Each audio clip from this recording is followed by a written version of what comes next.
ના સૌને નમસ્કાર. મિત્રો, આજે આપણે અહીંયા ધોરણ 8 દ્વિતીય સત્રનું પ્રથમ એકમ ધાર્મિક સામાજિક જાગૃતિમાં રાજા રામમોહન રાયનો પરિચય મેળવીશું. રાજા રામમોહન રાય દ્વારા તે સમયે જે મોટાભાગના કુરિવાજો હતા તે અંગે સમાજમાં લોક જાગૃતિ લાવવા માટે તેમના પ્રયત્નો વિશે આપણે અહીંયા વિશેષ માહિતી મેળવીશું. મિત્રો, 19મી સદીમાં ભારતીય સમાજ અંધશ્રદ્ધા, વહેમો, અજ્ઞાનતા, કુરિવાજો, જ્ઞાતિ પ્રથા જેવા અનુષ્ટોની ચુંગલમાં આખો દેશ ફસાયેલો હતો. સંકુચિત અને કૂપમંડુક સમાજમાં ભારતીય સ્ત્રીઓની સ્થિતિ ખૂબ જ ખરાબ અને દયનીય હતી. મિત્રો, તે સમયના જે મુખ્ય કુરિવાજો હતા તેમાં બાળકીને દૂધ પીતી કરવાનો રિવાજ, આ ઉપરાંત સતી પ્રથા તેમજ વિધવા વિવાહ નિષેધ જેવા કુરિવાજો સમાજમાં ફેલાયેલા હતા. રાજા રામમોહન રાય દ્વારા ભારતીય સમાજમાં તે સમયે 19મી સદીમાં નવજાગૃતિ આવી તથા સામાજિક અને ધાર્મિક સુધારણાના આંદોલનો શરૂ થયા. આમાં રાજા રામમોહન રાયનો ફાળો સૌથી વિશેષ હતો અને તેની શરૂઆત તેમના દ્વારા કરવામાં આવી હતી. રાજા રામમોહન રાયનો જન્મ ઈસવીસન 1772માં બંગાળના હુગલી જિલ્લાના રાધાનગર ગામમાં એક બ્રાહ્મણ કુટુંબમાં થયો હતો. રાજા રામમોહન રાયનું લગ્ન બાળપણમાં થયું હતું. તેમના મોટા ભાઈનું અવસાન થતાં તેમના ભાભી સતી થયા. આ ઘટનાની અસર રાજા રામમોહન રાય ઉપર ખૂબ જ પડી. તેથી તેમણે સતી પ્રથા, બાળ લગ્ન, જ્ઞાતિ પ્રથા, બાળકીને દૂધ પીતી કરવાનો રિવાજ વગેરે જેવા જે કુરિવાજો હતા તેની સામે તેમને ઉગ્ર વિરોધ કર્યો અને તેના વિરોધ સામે તેમણે આંદોલનો પણ ચલાવ્યા. મિત્રો, તે સમયે સમાજમાં કેવા પ્રકારના કુરિવાજો હતા અને સમાજમાં લોકોની સ્થિતિ આ કુરિવાજોને કારણે કેવી થઈ હતી તેની એક નાનકડી વિડીયો ક્લિપ આપણે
कितना लो आएंगे उतने ले जब ताव आवे बधी ले बाबा लेलता तो तने को ताव आवे तुम ले जाओ को नहीं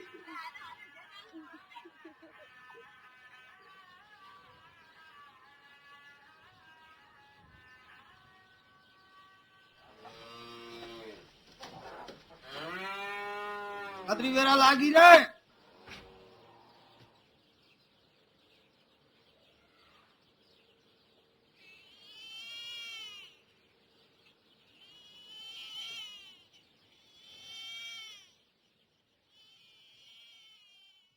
सॉरी हुई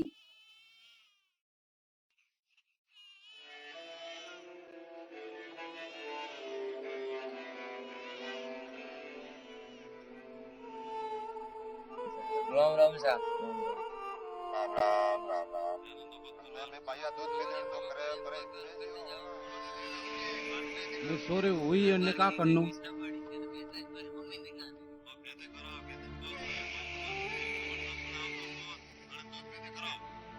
दूध पीते कर दे।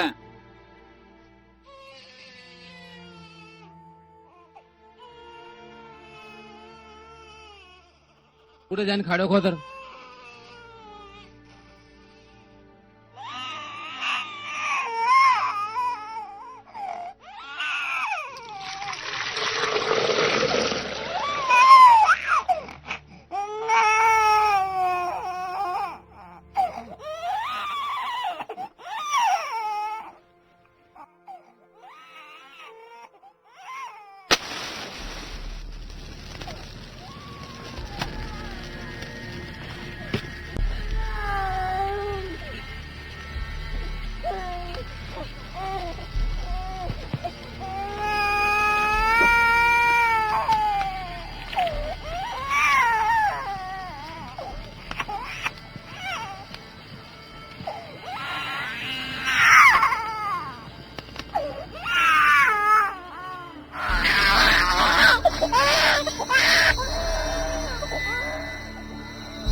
बताओ कोई है?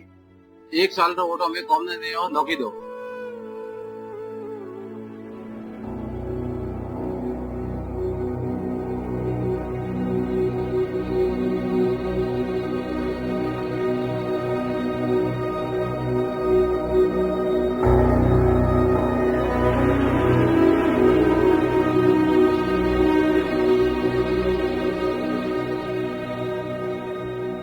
આઈએ તે સમયના કુરિવાજો માટે લોકોમાં લોક જાગૃતિ આવે તે માટે ઈસવીસન 1821માં બંગાળીમાં સંવાદ કૌમુદી અને ઈસવીસન 1822માં ફારસી ભાષામાં મિરાત ઉલ અખબાર નામના સમાચાર પત્રો શરૂ કર્યા હતા, જેના દ્વારા તેઓ સમાજમાં આ કુરિવાજો સામે લાવવાનું કામ કર્યું હતું.